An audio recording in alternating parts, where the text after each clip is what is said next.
বাংলাদেশের অন্তর্বর্তীকালীন সরকারের প্রধান মোহাম্মদ ইউনূস যে শান্তির জন্য নোবেল পুরস্কার পেয়েছিলেন সেটা প্রকৃত নোবেল নয়। এই নোবেল নেওয়ার জন্য ইউনূস নাকি টাকা খাইয়েছে। মোহাম্মদ ইউনূসের নোবেল পাওয়ার পেছনে আসল সত্যিটা কি তা এবার সামনে আনলেন বাংলাদেশের এক সাংবাদিক। তিনি প্রকাশ্যে দাবি করছেন যে মোহাম্মদ ইউনূস নাকি টাকা খাইয়ে নোবেল পেয়েছেন। কি বিস্ফোরক মন্তব্য, একবার ভাবুন। আজ তাক বাংলাকে দেওয়া বিশেষ সাক্ষাৎকারে বেঈমান ইউনূসের নোবেল পাওয়ার পিছনের রহস্য সকলের সামনে ফাঁস করে দিয়েছেন তিনি বলছেন যে হিলারি ক্লিন্টনের সঙ্গে ইউনূসের ভালো সখ্যতা ছিল, আর তাই ইউনূস সেন্টার হিলারি ফাউন্ডেশনে অনেক টাকা দান করেছেন। এই বিষয়টা সবাই জানে। বাংলাদেশে যা হচ্ছে তা সবই একটা প্ল্যানের অংশ। ঠিক এই বিষয় নিয়ে কি বলেছেন সুশান্ত দাশগুপ্ত, শোনাব আপনাদের। কি পুনরায় মুনাফা নিয়োজিত হয় এই ব্যবসার কাজে, নাকি সেটা সরাসরি নিজের পকেটে ঢুকে যায় ইউনূসের? কথায় উত্তর দিব, এই ভারতের যে 14টা সেন্টার ওনার আছে, কোন ধরনের সামাজিক উন্নয়নের কোন উদাহরণ আছে বলে আমার জানা নাই। আপনি ভারতে খুঁজ নেন, ওই টাকাটা উনি নিয়ে যা সন্ত্রাসবাদে পাকিস্তানি মতবাদ বাস্তবায়নে এটা উনি ইউজ করেন। এবং বাংলাদেশে একটা উদাহরণ আপনারা দেখলেন কিভাবে আপনার কাছে কোনো উদাহরণ আছে, কোনো প্রমাণ আছে যে তিনি এইগুলো নিজের পকেটে ঢোকাচ্ছেন এবং ট্যাক্স ফাঁকি দিচ্ছেন? 100% আপনি জানেন না, তার প্রমাণ আছে আপনার কাছে? উনার বিরুদ্ধে ট্যাক্স মেরে দেওয়া 700 কোটি টাকার মামলা রায় হয়েছিল। উনি ক্ষমতায় আসার পরে প্রথমেই 700 কোটি টাকা মওকুফ করেছেন। এবং এটা যদি আমাদেরকে বলেন কবে হয়েছিল এই মামলা, কি ছিল সেই মামলার বিষয়বস্তু?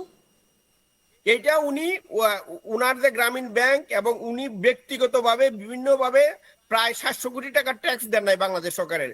এই যে গত 1 বছর আগে এটা উনার বিরুদ্ধে রায় হয়েছিল, উনাকে এই 700 কোটি টাকা দিতে হবে সরকারকে। এবং এটা আপিলে ছিল, হাইকোর্টে আপিল চলতেছিল। এবং উনি সরকারে আসার পরেই, উনি এই অবৈধভাবে সরকারে আসার পরেই প্রথমে কি করছেন, একদম প্রথম 1 সপ্তাহের মধ্যে উনি সেই মামলা থেকে মওকুফ নিয়েছেন। আদারওয়াইজ তো উনি কনভিক্টেড, উনি কিন্তু একজন কনভিক্টেড আসামি, এই ট্যাক্স মেরে দেওয়ার মামলার আসামি। এবং এটা এই বেশি দিন আগের না, মাত্র 1 বছর আগের ঘটনা। এবং উনি কিন্তু ক্ষমতা আসার পরে প্রথম যেটা করছেন, এই ট্যাক্স মওকুফ করেছেন নিজের মামলা নিজে। এটা তো সারা পৃথিবী জুড়ে আলোচিত ঘটনা এবং বিশ্বের প্রায় সব দেশে এটা বিশাল নিউজ ছিল যে উনি কিভাবে ট্যাক্স মেরে দিয়েছেন, ট্যাক্স ফাঁকি মামলা হয়েছিল এবং উনি সরকারে আসার পরে এটা মওকুফ করেছেন। এটা তো প্রমাণিত সত্য, এটা লুকানোর কিছু নাই। সারা বিশ্ব জানে উনি 700 কোটি টাকা মেরে দিয়েছেন, এটা উনি সরকারকে ট্যাক্স দেন নাই। এটা তো ক্লিয়ার, একদম ক্লিয়ার, সবাই জানে এই বিষয়টা। বাংলাদেশের মানুষও এটা জানেন, কিন্তু তারপরেও তাকে কেন এরকম তত্ত্বাবধায়ক সরকারের মাথায় বসানো হলো যার বিরুদ্ধে এতগুলো অভিযোগ রয়েছে? এই যে আমি বললাম, উনি তো এই সামাজিক ব্যবসা থেকে যে টাকাটা ইনকাম করেন, এইটা সন্ত্রাসবাদে ইউজ করেন। এবং এই সন্ত্রাসবাদের মাধ্যমে সরকারে এসেছেন। তো বাংলাদেশের মানুষ তো সহজ সরল মানুষ, তাদের তো কোনো দোষ নেই। যারা উনি তো নিজেই এই মেকানিজম করেছেন। আপনি জানেন, উনি জাতিসংঘে নিজে স্বীকার করেছেন, উনি নিজেই এটা ডিজাইন করেছেন কিভাবে শেখ হাসিনা সরকারকে উনি উৎখাত করবেন, কিভাবে বাংলাদেশে পাকিস্তানি মতবাদ উনি বাস্তবায়ন করবেন, কিভাবে উনি হিজবুতি সরকার বাস্তবায়ন করবেন।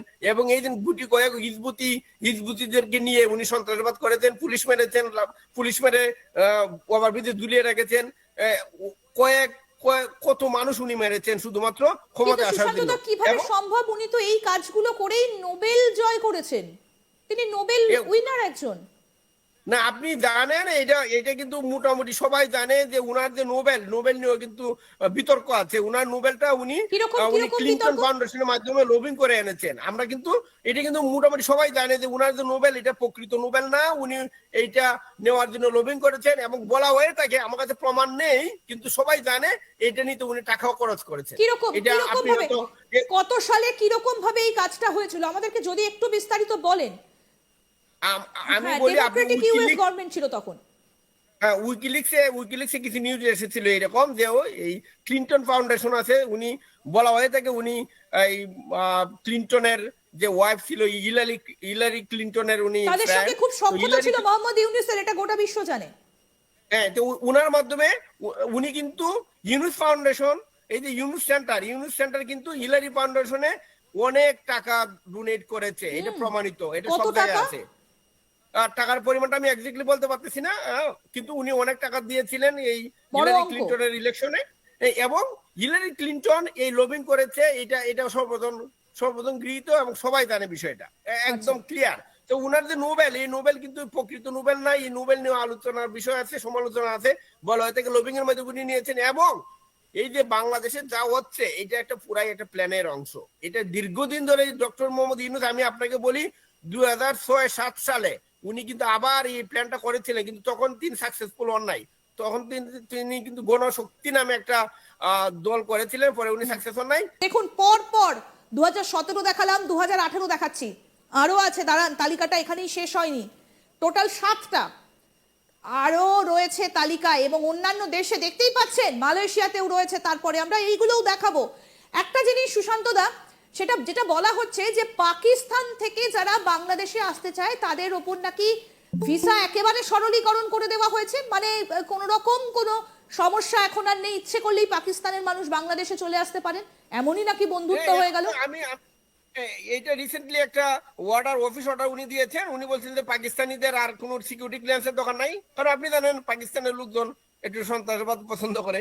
তো এখন কিন্তু উনারা ইজি ঢুকতে পারবে বাংলাদেশে। আমি তো ধারণা করতেছি কিছুদিনের মধ্যে উনি বিনা ভিসায় পাকিস্তানিদেরকে বাংলাদেশে ঢুকিয়ে দিবে। হ্যাঁ, এটা তো মাত্র শুরু, এটা মাত্র শুরু যে পাকিস্তানিদের এখন বাংলাদেশে অবাধে তারা বাংলাদেশ হয়ে ভারতে আসার চেষ্টা করবেন আর কি। আপনি তো বুঝিনি, প্রথমে মানে সোজা আইএসআই বাংলাদেশ হয়ে আইএসআই এর চর একেবারে ভারতে আসার জন্য একটা দারুণ করিডোর হয়ে গেল বাংলাদেশ।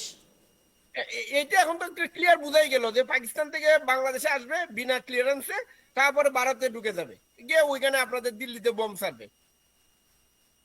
ভয়ঙ্কর বিষয়, এটা ভয়ঙ্কর বিষয়। নিশ্চয়ই এটা ভারত সরকারের কাছে এই তথ্যটা আছে এবং ভারত সরকার যথাযথ নিরাপত্তার ব্যবস্থা নিশ্চয়ই করবে। না, এটা আমরা আশা করি, কারণ মাত্র তো শুরু। দেখা যাবে কিছুদিন পরে বলবে যে পাকিস্তানি নাগরিকরা বিনা ভিসায় বাংলাদেশে ঢুকতে পারবে। এটা তার শুরু হলো আর কি, শুধুমাত্র সময়ের অপেক্ষা সেটা। হ্যাঁ, মাত্র শুরু, জাস্ট অপেক্ষা।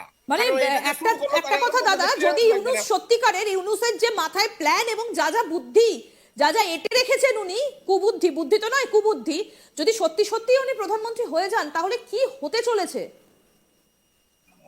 এটা প্রথমে আমি তো বললাম প্রথম থেকে যে উনার মূল ধারণাই বাংলাদেশে এই যে আপনার হিজবুতি যে ধারণা, এটা উনি করবেন, এস্টাবলিশ করবেন, এবং পাকিস্তানকে উনি এটা বাংলাদেশ আরেকটা মিনি পাকিস্তান বানিয়ে ফেলবে, এটাই উনার মূল উদ্দেশ্য। কি দরকার, উনি তো নিজেই পাকিস্তানে চলে যেতে পারেন।